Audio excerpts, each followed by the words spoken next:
නියමිත අධ්‍යාපන ප්‍රතිසංස්කරණ තුළින් දරුවන්ගේ නිර්මාණශීලී හැකියාව වර්ධනය කිරීම ප්‍රමුඛතම අරමුණ බව අග්‍රාමාත්‍ය ආචාර්ය හරිනි අමරසූරිය මෙනවිය පවසනවා. බලංගොඩ විද්‍යාලෝක විද්‍යාලයේ පැවති උත්සවයකට එක්වෙමින් අග්‍රාමාත්‍යවරිය මේ බව ප්‍රකාශ කළා.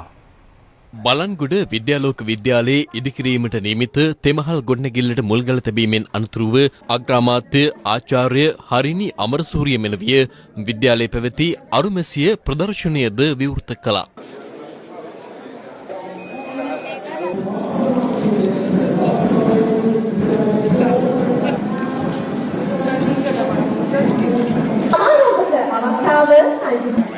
සංග්‍රහණයට පුදු කර සිටිනවා. පළවෙනි අග්‍රාමාත්‍යතුමියත් මේ පාසලේ ඉගෙන ගත්ත කෙනෙක්.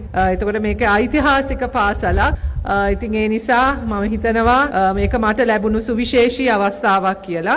අධ්‍යාපනඥවේදීන් අධ්‍යාපන දාර්ශකයන් අපිට කියලා දීලා තියෙන්නේ අපි දැනුම ලබා ගන්න, අපි ඉගෙන ගන්න ලෝකේ වෙනස් කරන්න කියලා. ඔබ දන්නවා මේ මොහොතේ අපි එන පළවෙනි ශ්‍රේණියේදී එන අවුරුද්දේ සිට 6 වෙනි ශ්‍රේණියට අලුත් විෂය මාලාවක් හඳුන්වලා දෙනවා. අලුත් විෂය මාලාව තුලිනුත් අපි බලාපොරොත්තු වෙන්නේ මෙන්න මේ විදිහේ දස්කම් තියෙන දරුවන්, මේ විදිහට දක්ෂතා තියෙන දරුවන් තව තවත් දියුණු කරන්න. ඒගොල්ලොන්ගේ දක්ෂතා එළියට අරගෙන ඒවා තවත් දියුණු කළා. ඔවුන්ගේ අනාගත ජීවිතවලට ඒවා රුකුලක් වෙන විදිහට ඒවා දියුණු කරගන්න. මේ අතර කොළඹ